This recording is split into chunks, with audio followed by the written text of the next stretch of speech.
đùa lễ hội đua ghe truyền thống của Salaman năm nay của chúng ta cũng đã chính thức được diễn ra. Tất cả những chiếc ghe đùa đã lên thuyền thành công rồi. Đây là một đùa như tôi đã nói thì nó cực kỳ quan trọng với mỗi lễ hội đua ghe.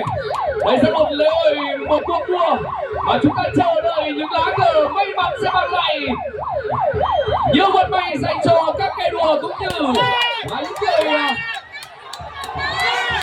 trong top 10 của mình thưa các bạn. Bởi vậy những chiếc ghe đua sẽ rất cố gắng ở cuộc đua này. Tất cả những chiếc ghe đua đều đã đi về một thành công. Ở ghe đua